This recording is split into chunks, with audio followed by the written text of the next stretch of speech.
I'm going to be reading today a testimony from a gentleman by the name of Philip Gunter, and he lives in Thomasville, North Carolina. And he wrote to us and gave us his testimony, as well as saying at the beginning of his email, he said, "I want to let you two and all of your guests know how much I enjoy your program and what a blessing it is to me." And thank you for letting us know that, Philip. We're glad that it's a blessing to you. And then he goes on and says, "I want to share with you what God has done in my life." In 2001, at age 38, Philip was diagnosed with congestive heart failure and with an enlarged left ventricle. He continued to work for another 2 years, but then he had to quit his job that he had worked on for 22 years because of his health.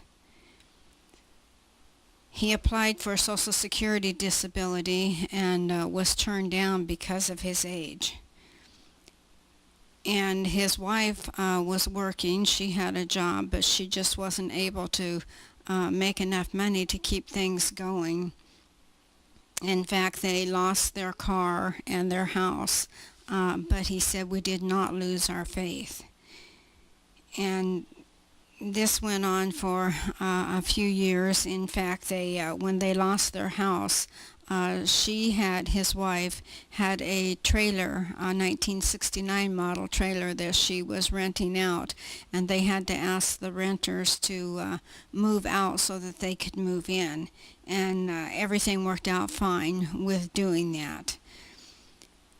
And let me see here, he went on to say that his heart kept getting weaker and weaker, and eventually he was told he had about a year to a year and a half to live.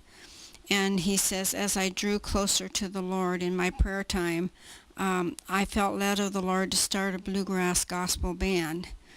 And he said he did start that, and he said everything was going great until a woman in the church offended his banjo player, and he said that was the straw that broke the camel's back. And he was talking to his daughter-in-law about the situation and how upset he had gotten, and his daughter-in-law suggested, "Maybe you should pray for that woman." So he began to pray for her, and God then began to show him there were some things that he needed to take care of in his life. It seemed like God was saying that the straw that broke the camel's back was all of the straws underneath that last straw. It wasn't that last straw. And so as he knelt before the Lord in prayer, he said it was a humbling experience. God met him there. God really worked in his life. And he said he had gotten up and noticed from praying and noticed that his leg no longer was hurting him. I forgot to mention that amongst all this other problems, he had messed up his ankle and his leg had been bothering him. But he noticed when getting up from prayer that this wasn't bothering him anymore. He shared this with the people at church and how the Lord had touched him. And he says in his testimony that he wrote to us that this was 2 years ago. And then he goes on to say just last week he went to his cardiologist for a regular cholesterol screening, and he asked the cardiologist if he could do an EKG because he had felt something different, strange in his body, and he wanted to know what was going on. And in doing the EKG, they found out that his heart no longer had congestive heart failure, and that the left ventricle was almost back to normal size.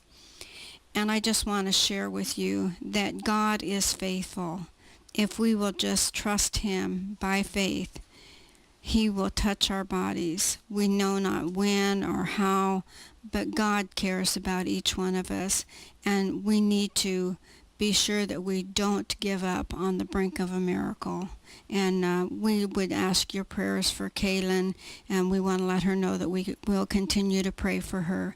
Don't give up on the brink of a miracle.